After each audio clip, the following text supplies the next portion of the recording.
सुग्रीव ने बाली को युद्ध के लिए ललकारा। कैसे हुई,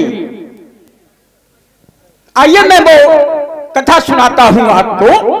व्यास जी, एक कल्प की बात है कि ब्रह्मा जी एक समय बहुत क्रोधित हुए, कुपित हुए, तो उनकी आंख से अश्रु एक पृथ्वी पर गिरा, जिससे एक विशालकाय बंदर का जन्म हुआ।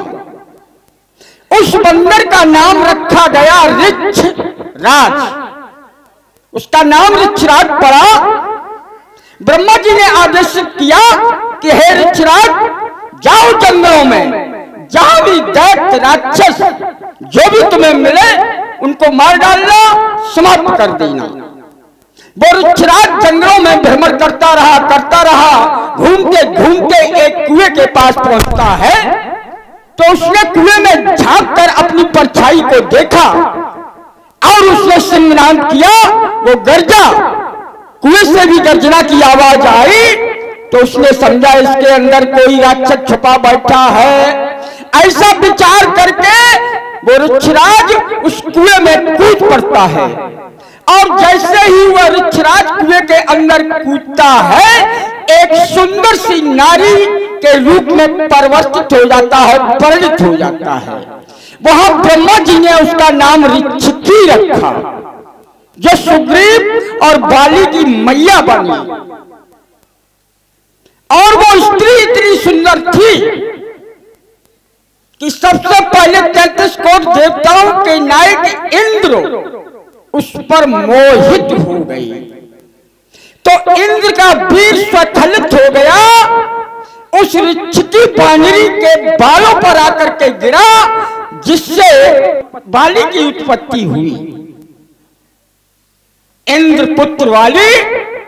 और उस स्त्री पर भगवान सूर्यदेव भी आसक्त हो गए, उनका भी वीर स्वखलित हुआ और उस ऋक्षिकी के कंठ पर आकर के गिरा, जिससे सुग्रीव की उत्पत्ति हुई।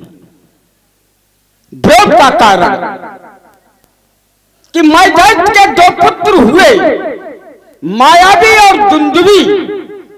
दुंदुभी बहुत शक्तिशाली था, बहुत बलवान था। उसने एक बार समुद्र की था को रोक लिया। समुद्र देवता प्रकट हुए, हाथ जोड़कर बोले कि हे दुंदुभी, मैं तो तुमसे बहुत छोटा हूं, मैं तुम्हारे बल की क्षमता नहीं कर सकता हूं, आप हिमांचल के पास जाइए। वो दुंदुभी हिमांचल के पास पहुंचता है, गोद में उठा लेता है हिमांचल जी को। तो हिमांचल जी ने भी कहा कि भैया मैं तो बहुत छोटा हूं, मैं भी तुम्हारे बल की पराक्रम की क्षमता नहीं कर सकता हूं, तुम पंपापुर चले जाइए, जहां का राजा बाली है वो तुम्हारे बल की क्षमता कर सकता है। तो वो मेरे नगर में बाल बाल करता हुआ आया, और जब ये शुभ समाचार हमको मिला तो मैं भी अपनी इस गदा को लेकर के दौड़ा, और दुंदुभी और बाली के बीच में द्वंद्व युद्ध छिड़ गया, मल्ल युद्ध होने लगा। मैंने एक मुक्के का प्रहार किया, दुंदुभी पर्वत के समान ढेर हो गया। फिर मैंने क्या किया कि उसके शरीर के 2 भाग बनाए। मैंने उसको बीच से फाड़ा, और एक भाग मैंने उत्तर की दिशा की ओर और एक भाग दक्षिण दिशा की ओर फेंक दिया। पास में मातंग ऋषि जी का आश्रम था, एक भाग जाकर के वहां गिरा, जिससे ऋषि की समाधि टूट गई, और उन्होंने मुझे श्राप दे दिया कि हे वाली, आज के बाद तू जीवन में कभी भी इस स्थान को अर्थात ऋषमुख पर्वत पर कभी नहीं आ सकता है, और यदि आएगा तो तेरा सर फट जाएगा, अर्थात मौत को प्राप्त हो जाएगा। मैंने विधाता से, ब्रह्मा से ऐसा वरदान प्राप्त कर लिया कि मेरे सम्मुख लड़ने वाले व्यक्ति का आधा बल मुझ में आ जाएगा। इसलिए उस काल के अंदर कोई भी मुझसे लड़ने के लिए नहीं आया। अब उसके बाद दुंदुभी का बदला लेने के के लिए मायावी दैत्य आया, अपने भैया का बदला लेने के लिए मेरे नगर में आया और उसने उत्पात मचाना प्रारंभ कर दिया। मैंने उसका पीछा किया, भागते भागते भागते वो जंगलों की तरफ चला गया। मेरा भैया सुग्रीव भी मेरे पीछे था, नगर पंपापुर के लोग भी मेरे पीछे थे। मैंने सभी को वापस किया और सुग्रीव को समझाया कि भैया तुम जाओ, मैं जब तक इस मायावी दैत्य का वध नहीं कर देता हूं तब तक वापस नहीं आऊंगा और तुम जाओ राजघाट देखो जा करके। मैंने सुग्रीव से ये कह करके वापस भेज दिया और मैं उस गुफा में प्रवेश कर गया जिसमें मैं दैत्य प्रवेश कर गया था। एक पखवाड़े 15 दिन तक मेरा और उसका युद्ध हुआ। अंत में मैं दैत्य भी बलि के द्वारा मारा गया और उस समय रक्त की धारा उस गुफा के मुख्य द्वार से बाहर आई, जिसको देखकर और ये सुग्रीव वही छुपा छुपा ये सब कुछ देखता रहा।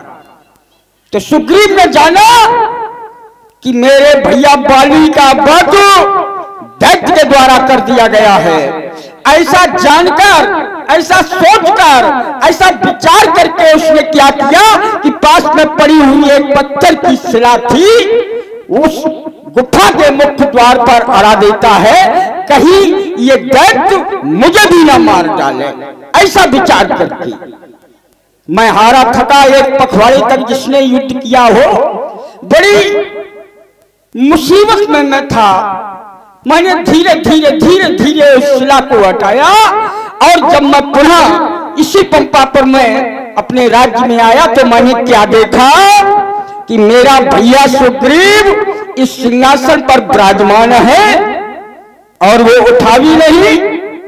सिपाहियों को आदेशित कर दिया कि बाली को यहां से भगाइए, अब ये राज्य मेरा है, मैं यहां का राजा हूं। हमने कि नहीं भाई, इसी सिंहासन पर हम और तुम एक साथ विराजमान हुआ करते थे। आप हमारे भाई हैं, मैं आपका भाई हूं, ये राज्य आपका है, मेरा है, दोनों लोग बड़े प्रेम से रहेंगे। लेकिन सुग्रीव इस बात के लिए तैयार नहीं हुआ तो मैंने क्या किया, मैंने सुग्रीव को पकड़ा, सिंहासन से मैंने उसके केशों को पकड़ा और खींच के सिंहासन से नीचे डाला, लात घूंसों से मारा और उसकी पत्नी को भी मैंने साथ सम्मान कारागार में डाल दिया और सभी अच्छी सुविधाओं से उसको मैंने सम्मान के तौर पर रखा। यह है मेरे बैर का कारण। आओ कहां गई गदाधारी?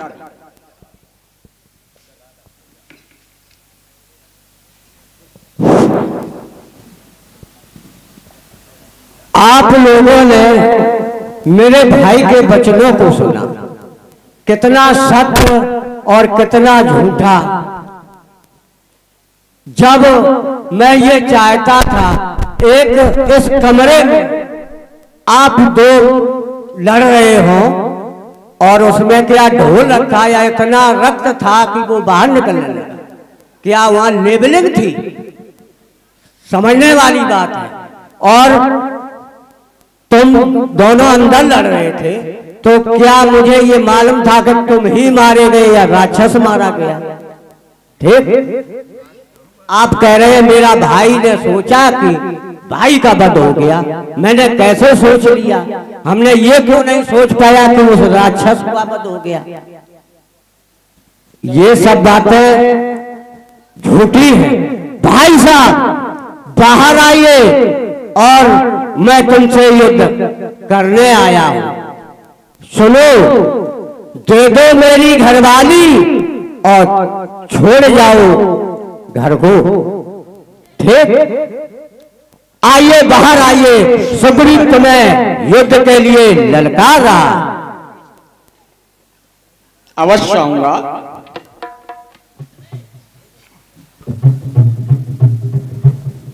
इन शब्दों का प्रयोग करते हुए तुम्हें शर्म नहीं आती है? सुग्रीव, कहिए भाई साहब। तुम्हें क्या चाहिए बोलो? मुझे अपनी घरवाली चाहिए। और कुछ चाहिए? और जो आप इस राज्य पर बैठे हैं, आपने यही कह दिया कि मैंने राज्य से इसको भगा दिया है, तो कहने की बात ही क्या है? मुझे राज्य चाहिए।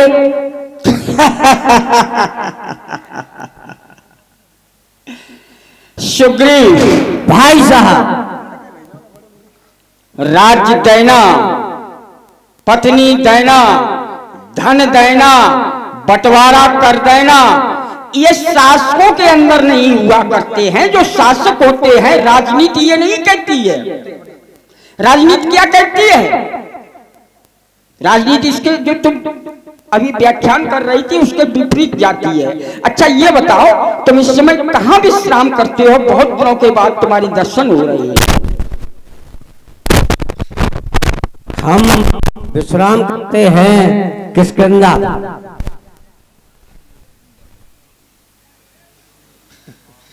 किष्किंधा पर जो ऋषिमुख पर्वत है, हाँ, उसी पर। अरे वाह, क्या सन्यासी का रूप धारण कर लिया? नहीं। क्यों नहीं? जब किसी व्यक्ति का सब कुछ चला जाए, पत्नी चली जाए, तो उसको महात्मा हो जाना चाहिए, सन्यास ले लेना चाहिए। लेकिन तुमने ऐसा नहीं किया। तो नहीं। आज किस इरादे से तुम्हारा आगमन हुआ है? मैं आपसे युद्ध करने आया हूँ और युद्ध करूंगा। मानोगे नहीं? नहीं। मान जाओ, मान जाओ। अगर मानने वाली बात।